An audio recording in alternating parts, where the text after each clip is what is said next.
Bienvenue à bord du vaisseau Hypersensas.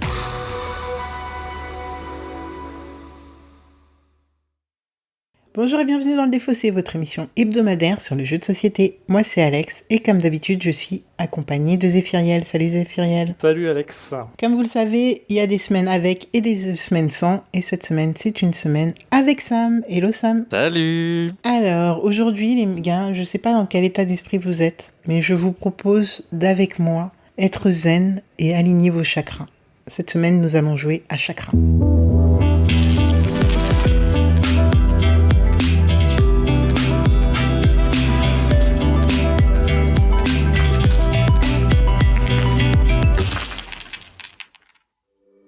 Alors, le Défaussé, pour ceux qui ne connaissent pas, c'est quoi ? C'est une émission hebdomadaire en 3 parties dans laquelle je vais vous parler d'un jeu, du coup, cette semaine de chakra.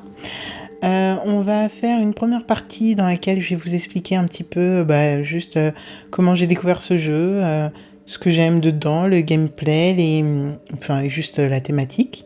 Ensuite, on va jouer et vous aurez le droit aux meilleurs extraits pour savoir saisir un petit peu l'ambiance. Quelque chose me dit que ça va être assez studieux cette semaine. Et on revient pour non pas régler nos comptes, et non, messieurs, dames, parce qu'aujourd'hui on est dans la zénitude et l'amour des uns des autres, on va rester dans la symbiose, etc. Du coup, on ne réglera pas nos comptes, non, nous échangerons nos points de vue très gentiment. Est-ce que vous êtes prêts, les gars ? Pour moi, c'est parfait. Je pense que j'ai besoin de zénitude et de tout ce qu'ils font en ce moment. C'est exactement ce que je recherche. Merci, Alex. Ouais, c'est nickel. On va respirer et puis on va être en mode zen. C'est un jeu sur lequel j'ai pas forcément d'anecdotes, tout simplement parce que la première fois que j'en ai entendu parler, je crois que c'était au Fige 2019, mon premier Fige. Et j'ai jamais eu l'occasion d'atterrir sur une table où le jeu était présenté. En plus, je savais pas trop comment m'y prendre à l'époque, donc voilà. Mais et puis surtout, j'en ai eu des échos a posteriori où on m'a dit ouais non, c'est pas terrible et tout. Donc c'est vrai que j'ai pas eu l'occasion d'y jouer. Et puis je voulais pas forcément. Mais là, il se trouve que nous sommes confinés. Nous enregistrons à nouveau à distance. Et ce qui me sauve la vie pendant ce confinement, c'est BGA, Board Game Arena. Et sur Board Game Arena, il y a Chakra. Et il se trouve que je pense que j'ai passé les premières semaines de mon confinement à jouer en boucle à Draftosaurus. Et Chakra a pris sa place d'un seul coup. Je saurais même pas trop expliquer pourquoi, mais ça me procure un petit effet sympathique zen. Et puis je pense que je voulais maîtriser le truc, donc voilà. Chakra, c'est un jeu qui date de 2019, de Lucas Sleza, illustré par Claire Conan, pour 2 à 4 joueurs, pour 8 ans et plus, et en physique, il est édité chez Blam. Il se joue en 30 minutes en physique, j'ai vu. Honnêtement, j'ai rarement fait plus de 15 minutes sur BGA, donc voilà. Et il est trouvable en magasin, il est vendu entre 22 et 23 euros. Qu'est-ce que c'est que le thème de Chakra ? Eh bien, tout simplement, c'est un jeu de placement et de déplacement où nous incarnons des personnes toutes mignonnes qui méditons. Et notre but, ça va être d'aligner nos chakras. Mais je crois que le mieux, c'est quand même que je vous lise la phrase d'introduction du jeu avec ma voix la plus douce et la plus zen. Nourrissez, alignez, harmonisez vos chakras. Pour cela, il vous faudra capter les bonnes énergies de l'univers et apaiser les négatives. Voilà, c'est exactement ce qu'on va faire. C'est ce que je vous propose de faire aujourd'hui. C'est marrant parce que... Comment ça joue ? Non, je veux dire, c'est marrant parce que j'ai vu déjà jouer des gens il y a un moment et en vrai, ils se tiraient vachement dans les pattes pendant qu'ils jouaient. Ah ouais. Donc c'était loin d'être zen. C'est pas vrai. En physique peut-être. Ah, vous me direz, on reviendra. Ouais, en physique, je pense que tu te vannes un peu, mais... Ah ouais ? Ah putain, on va voir. Ah, c'est marrant ça. Sachant que, je l'ai pas dit, mais moi, ma version préférée, c'est à 2 joueurs. En fait, j'ai découvert très tard que c'était un jeu qui pouvait se jouer à plus de 2 joueurs, parce qu'à chaque fois que j'ai joué au début, mes 10 premières parties étaient forcément à 2 joueurs. D'un seul coup, j'ai vu 3-4 joueurs, j'ai fait il y a des gens qui se sont incrustés dans nos parties, je comprenais pas, bref. Donc, bref. C'est plus difficile, je pense, de se tirer dans les pattes quand on n'est que 2, mais je sais pas. Alors, du coup, je vous ai parlé du but, et maintenant, je vais vous parler un peu de comment on y joue, en passant par le matériel. Alors, en fait, on va avoir un plateau central qui est représenté par une sorte de lotus. Donc, dans la partie supérieure du lotus, on va avoir des jetons de plénitude qu'on pourra retourner les uns après les autres, enfin, individuellement on va retourner les uns après les autres, et qui vont nous permettre de savoir combien de points on peut gagner en alignant les chakras, en harmonisant les couleurs de chakras. Je reviendrai dessus. En dessous, on va avoir les différentes énergies, donc de différentes couleurs, qu'il va falloir faire matcher avec les chakras. Et il y a 3 colonnes de 3 chakras à chaque fois, ce qui nous fait en tout 9 énergies disponibles en même temps. Et ça va être ça qu'on va essayer de rapatrier sur notre plateau individuel et de faire matcher dans les espaces de chakras qui vont bien. Sur nos plateaux solo, comme je commençais à le dire, on va avoir nos chakras qui sont en début de partie vides et qu'on va essayer de remplir au fur et à mesure, mais aussi des emplacements de déplacement disponibles. Donc on va devoir utiliser des jetons au fur et à mesure de la partie pour les placer sur ces emplacements, et c'est ça qui va nous permettre de déplacer nos énergies pour pouvoir les faire arriver dans la bonne colonne, enfin au bon niveau. Le but du jeu est bien sûr d'atteindre un haut niveau de plénitude, et pour cela, on va harmoniser des chakras, et on va essayer de faire en sorte que, bien entendu, d'avoir des chakras qui remportent beaucoup de points. On va avoir des points de 1 à 4, il me semble, pas 5, mais ça va de 1 à 4, et malheureusement, on ne sait pas en début de partie à combien de points vont rapporter chaque chakra, donc il va falloir le découvrir et bien se positionner. Comment ça se joue ? Tout simplement, pendant que je joue, je vais pouvoir faire une de ces 3 actions. Récupérer une énergie sur ce lotus dont je vous parlais en tout début. Donc je récupère des énergies, donc malheureusement je ne peux récupérer je ne peux pas récupérer 2 fois la même couleur. Donc si dans une colonne j'ai 2 bleus par exemple et un vert, je vais pouvoir prendre un bleu et un vert. Je vais devoir laisser l'autre bleu à un de mes camarades. Pour les rapatrier dans mon jeu, je vais pas vous embêter avec comment on récupère les énergies, mais bon, je vous laisse aller regarder ça, mais en tout cas, voilà, on peut les rapatrier de 2 manières différentes. Ensuite, deuxième possibilité, je peux récupérer un jeton inspiration et le mettre sur un emplacement de déplacement. On peut déplacer plusieurs énergies en même temps et leur faire des choses différentes, donc on peut les remonter, les descendre. Des fois, on pourra en déplacer d'un cran 3, ou alors de 2 crans 1 et de 1 cran 1. Enfin bref, il y a plusieurs déplacements possibles, et donc il va falloir faire bien se positionner au bon endroit pour faire matcher nos énergies avec nos chakras. Bien sûr, ça peut se faire en plusieurs fois. Et ensuite, ce que je peux faire, c'est méditer. Méditer, ça me permet 2 choses super importantes. Ça va être récupérer tous mes jetons inspiration qu'on a posés sur des emplacements de déplacement, parce qu'une fois qu'un emplacement de déplacement est occupé, on va pas pouvoir le récupérer, on va pas pouvoir le réutiliser, ce qui va nous poser problème. Et ensuite, quand on fait ça, on peut aussi retourner un jeton méditation, ce qui me permet de savoir exactement combien de points je vais pouvoir gagner en complétant tel ou tel chakra. En le faisant plusieurs fois, bien entendu, on commence à avoir une bonne idée de qu'est-ce que je dois retourner pour faire des points. La partie se termine quand l'une des joueuses a harmonisé 5 chakras. Donc c'est un jeu qui est assez conceptuel. Là, je viens de vous expliquer comment on y joue. Je pense que Zéphyr et Elsam, vous avez des questions. Je pense que tout n'est pas super clair. Parce que du coup, tu parles donc de cette feuille de lotus qui est au centre, qui est du coup la même pour tout le monde. Du coup, le nombre de points par couleur, c'est ça, c'est un système de couleurs, si j'ai bien compris. En fait, on a chacun plusieurs couleurs qu'il faut qu'on remplisse. Exactement, on va avoir des chakras, alors je vais pas tous les nommer, mais en gros on va avoir le bleu, le vert, le orange, rouge, jaune. En fait je vais pas tous les nommer, mais je crois que je les ai pratiquement tous nommés. Il m'en manque 2-3. Il faut qu'on les remplisse tous de la même bonne couleur, c'est ça ?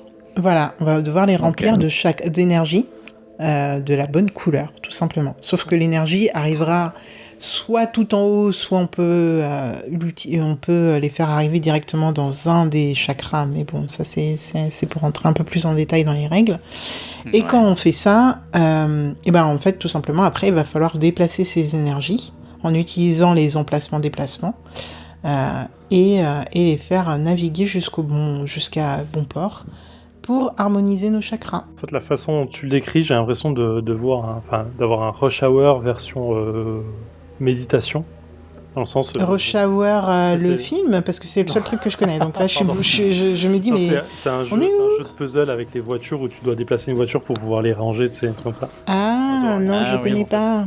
Et du coup, j'ai l'impression que c'est un peu ça. Du coup, tu dois déplacer les énergies pour pouvoir faire un passage pour l'autre et pour descendre au fur et à mesure. Ok, et du coup, c'est un jeu que t'aimes bien? En fait, c'est pour dire que ça devient un jeu de logique et de puzzle, en fait, dans le sens, c'est ça. Ça sonne un peu comme ça, mais je suis pas sûr que ce soit totalement ça, me semble-t-il. Du peu du jeu que je connaisse. Du peu que je connaisse du jeu, ça n'a pas l'air d'être exactement ça. En fait. Ok. Bon, bah, je te propose de nous dire à la fin, quand on revient pour le débrief, si ça match avec ce que tu avais à l'esprit ou pas. D'accord. En termes d'interaction entre les joueurs, du coup, c'est pour ça, je sais pas comment les joueurs de Zephyriel se foutent sur la gueule, parce que c'est... En fait, ils se foutaient pas sur la gueule dans le sens, ils se bloquaient pas le chemin, enfin, ils se bloquaient pas dans le jeu de l'autre, c'est juste qu'en fait, ils étaient toujours à s'envoyer des vannes autour de la table, en fait. Du coup, c'était... ça allait à l'encontre de la base du jeu qui était distro, quoi. C'est ça qui était...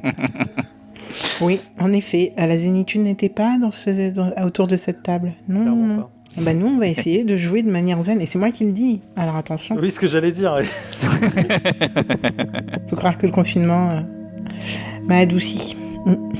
Ok, vous êtes prêts? Chaud. Carrément. Let's go. Bonjour, c'est Zephyriel. Alors je suis désolé, vous commencez à avoir l'habitude si vous nous écoutez depuis un moment, mais là Craig nous fait énormément de petits caprices sur la seconde partie de l'émission quand on enregistre le jeu, donc vous n'aurez pas l'ambiance de jeu pour cette partie-là. Je peux vous dire que c'était assez calme en vrai et qu'on était beaucoup sur la réflexion et qu'on a très peu parlé, donc je pense pas que cette partie-là aurait été très intéressante pour vous. Cependant, je vais vous mettre une petite musique d'ambiance pendant quelques secondes et on va passer à la troisième partie. Voilà. Désolé, prenez soin de vous. Ciao.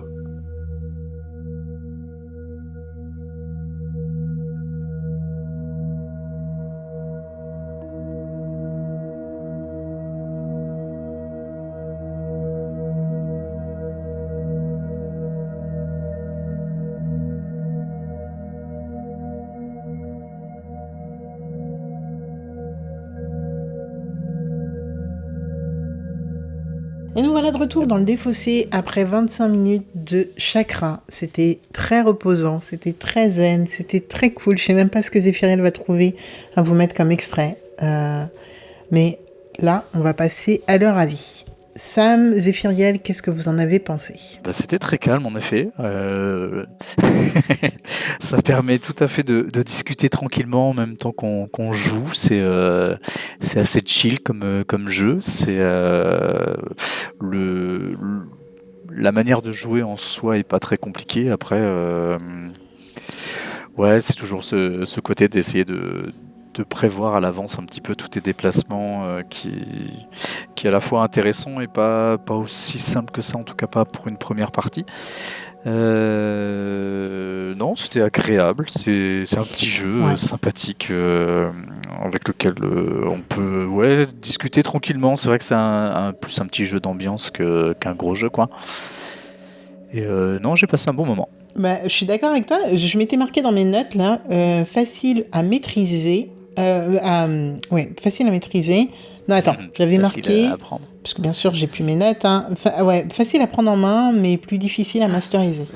Donc oui, en effet, moi je suis complètement d'accord avec toi. Zephyriel ? Bon, en fait, je sais pas quoi dire d'autre, je vais vous paraphraser, c'est un jeu d'ambiance, oui, c'est pas un jeu d'ambiance, enfin c'est un jeu dans lequel il y a une ambiance en fait qui est vraiment particulière, clairement. Je crois pas qu'il est catégorisé jeu d'ambiance. Non, pas jeu d'ambiance, je pense que c'est dans le sens, ça pose une ambiance sur la table, qui est agréable, effectivement d'un peu de silence, d'un peu de réflexion en fait, et je pense que du coup l'harmonie du jeu dans le sens de réflexion puzzle game, c'est agréable à avoir en fait. Mais en fait, Je suis curieux de, je vais pas dire de la rejouabilité, mais ouais, du fait de se dire, est-ce qu'on a envie de jouer plusieurs fois à ce genre de jeu? C'est pas le jeu que tu as envie de sortir de base. Je pense qu'il faut un moment très précis pour se le mettre autour de la table, tout comme ça. Je pense qu'il est plus agréable sur BGA qu'il doit être en vrai. Peut-être que cette notion de déplacement en vrai doit être cool, mais peut-être, je sais pas. Il y a, sur BGA, comme c'est plein de petites pierres que le jeu te déplace tout seul quand tu cliques, il y a un côté agréable et facile à faire, qu'en vrai, il doit être juste parfois... Ouais, la manipulation doit être un peu plus complexe, en effet.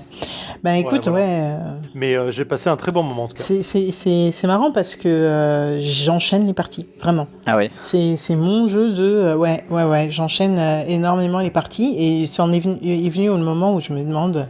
Bah ouais, c'est cool, mais vu que... Enfin, ça, je me pose toujours un peu ce genre de questions quand tu joues à quelque chose de dématérialisé comme ça et que tu l'as pas... Enfin, on paye un abonnement PGA, mais bon, 4 € par mois, etc. Donc, je me suis vraiment posé la question, est-ce que je vais acheter ce jeu ? Et en effet, je sais pas trop dans quel contexte tu sors ce jeu, quoi.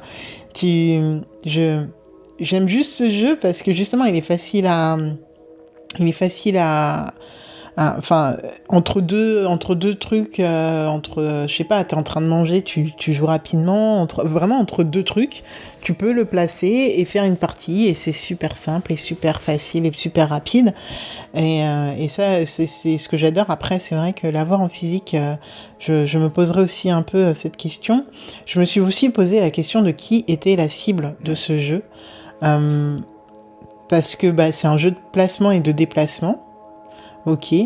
Je pense que le thème attire aussi, ou attire pas. En fait, je pense que le thème peut y être pour beaucoup dans le fait de récupérer ce jeu ou non. Le thème, il est là, mais il est assez anecdotique, quoi. Ça pourrait être n'importe quoi d'autre à la place, en fait. C'est plus pour donner une ambiance à ta partie, dans l'idée, ouais, c'est un jeu où on est tous tranquilles, et puis du coup, on joue le jeu parce que la thématique, elle est donnée, mais en vrai, le jeu en soi n'a rien de particulièrement zen. Le jeu est pas particulièrement zen, je suis d'accord avec toi, mais en fait, tellement on parle pas et qu'on est dans notre jeu et qu'on est... Enfin, en soi, moi, je trouve que, en fait, il est bien choisi, il est approprié par rapport à ce qui se passe autour de la table, vraiment. Pour le coup, je trouve que c'est super bien fait, quoi, pour le coup, d'avoir trouvé ça. Je te rejoins complètement, Alex, là-dessus, parce qu'en vrai, effectivement, ça pourrait être n'importe quel thème. Parce que ça pourrait être vraiment comme c'est un peu Rush Hour, comme je disais. En fait, tu peux vraiment essayer de déplacer des voitures pour faire un espèce de, je sais plus comment on appelle ça, de trucs qui se déplacent, de puzzle game là. C'est donc confirmé, c'est pareil. Ça te fait penser à ça vraiment? Non, c'est pas pareil, mais ça me fait penser un peu à ça, dans le sens, tu dois faire des déplacements et tu as un espace limité, mais là c'est pas du tout du Rush Hour, parce que quand tu as complété un chakra, en fait il devient inexistant, donc ça facilite vraiment le truc, mais c'est un puzzle game parce que tu dois essayer de jongler entre les différents déplacements du truc. Voilà. Mais le fait qu'effectivement la mécanique soit liée au thème dans le sens de déplacement de chakra, en vrai ça fonctionne parce que oui, en fait, tu retrouves un peu cet apaisement de essayer de trouver une solution juste pour faire glisser tes perles de haut en bas avec des déplacements qui sont imposés et le reste. Je trouve qu'ils ont fait il y a un effort particulier. Alors, je sais pas si c'est le génie des auteurs là-dessus ou si c'est un coup de bol, mais je pense qu'il y a un côté aussi réflexion de leur part, mais il y a vraiment le fait. Moi, je trouve que ça fonctionne. Ça se lie bien entre les deux. Du verbe lier. Et du coup, je comprends cette idée de déplacer un peu les choses en harmonie, essayer de faire le maximum, en fait, d'optimiser en fait les choses. Donc du coup, essayer d'avoir une réflexion harmonisée sur l'optimisation de ton coup. Ouais, je trouve aussi. C'est super intéressant. Et je trouve que ça se calme. Et puis il y a aussi, franchement, je sais pas, dites-moi si je suis complètement taré ou non, mais il y a ce sentiment de satisfaction quand tu remplis un chakra. Vraiment, moi je l'ai, mais pas dans le genre satisfaction parce que je me rapproche de la victoire ou non, tu vois. Mais je sais pas, je suis très contente que tout soit ordonné, que les bonnes couleurs soient dans les bonnes couleurs et que le schéma s'aligne bien. Et des fois, ça combotte. Hein. Là, j'ai pas trop regardé vos jeux, j'avouerai, donc je ne sais pas si vous l'avez fait ou pas. Mais il y a des moments où tout se combotte super bien parce que t'as 3 mouvements de prévus. Mais comme tu as un ascenseur qui se fait parce que tu as rempli un chakra et que tu en remplis un autre, et ben tout se cale super bien. Et franchement, je sais pas. Moi, ce jeu m'apaise vraiment et je trouve que en physique, encore une fois, je le répète, en physique, je sais pas ce que ça donnerait si j'aurais cette même satisfaction. Sur BGA, chez moi, ça fonctionne totalement. Ouais, je suis assez contente de vous l'avoir présenté celui-là, parce que je sais même pas comment j'aurais pu. Enfin, je pense que celui-là, je serais jamais tombée dessus, quoi. Donc, c'est juste un truc fou et que je kiffe. Ok. Sam, Zéphiriel, est-ce que vous avez d'autres choses à dire ou je fais ma petite fiche wiki de récap? C'est bon pour moi aussi. Fais ta fiche wiki pour ma part, c'est bon. Alors, donc on vient de jouer à Chakra, un jeu de 2 à 4 joueurs qui est sorti en 2019, créé par Lucas Sleza, illustré par Claire Conan, pour 8 ans et plus. C'est du Blam. Ça se joue entre 30 minutes en physique et 10-15 minutes sur BGA, on va se dire ça. Et 22 à 23 € en moyenne, on va se dire ça aussi. Moi, je le répète, ma configuration préférée, c'est 2 joueurs quand même, parce que c'est plus cool. Parce qu'en vrai, sur BGA aussi, pourquoi 2 joueurs ? Parce que sur BGA, on voit pas le joueur qui est en bas. Moi, c'est Sam qui était en bas. Je t'avoue que je savais absolument pas ce que tu faisais ou où t'en étais. Moi, j'ai peut-être une résolution qui est plus grande que toi, et du coup, j'avais les 3 plateaux les uns à côté des autres. Non, moi, et tu disais en off qu'il y avait une extension aussi ? Une extension. Tu sais ce Ouais, une extension qui s'appelle Yin Yang. Ouais. Non, elle est sortie en 2020 et je pense qu'elle apporte des choses en plus, mais je sais qu'il y a des modules en plus, mais honnêtement, voilà, apparemment ça ajoute de la difficulté, mais je pourrais pas vous dire en quoi. Oui, j'imagine bien. Et ça renouvelle grandement l'expérience, ils disent. Okay. Mais à quel point, je sais pas. Et puis vraiment, en fait, moi je trouve que, enfin, il y a rien à renouveler en vrai. Hein. C'est pas genre. Enfin, je sais pas s'il y a 10 millions de stratégies différentes à faire dans ce jeu. Donc, je sais pas. Ah, mais surtout, est-ce que tu as envie de renouveler le truc et de compliquer le jeu, en fait, alors que tu cherches. Honnêtement, c'est une vraie question à se poser. Bien, mais je pense qu'il a super bien marché, hein, pour que dans la foulée, ils en ressortent un. Et il faut dire qu'il est mieux noté que son prédécesseur. Je sais pas. Ah ouais. Donc, je pense qu'il doit amener des choses sympathiques quand même. Mais il date de 2000. Le premier 2019 et 2020 pour l'extension. On décale entre les deux. Ouais. Okay. Ouais. Ouais, c'est pas déconnant. Je sais pas. En vrai. Oui, bon, écoutez. Bon, en tout cas, j'ai hâte d'entendre vos retours à vous, auditeurs, auditrices, sur Chakra. Ce que vous en avez pensé. Est-ce que c'est trop zen pour vous ou pas ? Un jeu où on n'interagit pas forcément. Voilà. Je sais pas. Moi, des fois, ça me va bien et très honnêtement, je prends vraiment plaisir à jouer à Chakra sur Board Game Arena. Petit récap de fin. On va vous mettre des visuels. Honnêtement, j'ai aucune idée de quel visuel je vais vous mettre sur les réseaux sociaux, mais je vais essayer de vous en trouver pour Instagram, Facebook, Twitter, où vous pouvez trouver chacun d'entre nous, Sam le Piranha, Zéphiriel, Alex Just Noob.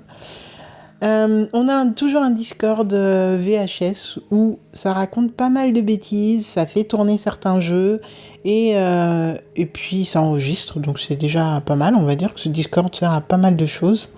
Et en attendant, écoutez, on est toujours ravis de voir vos commentaires, vos notes sur Spotify, sur Apple Podcast et Podcast Addict, et puis sinon vous pouvez nous... Enfin, ça nous fait toujours plaisir quand vous venez nous parler sur le Discord, tout simplement. Voilà.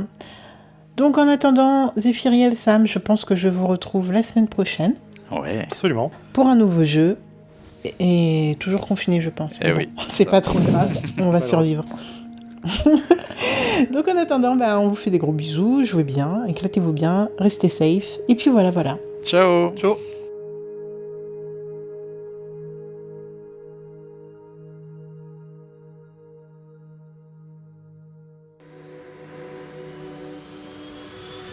Fin de transmission.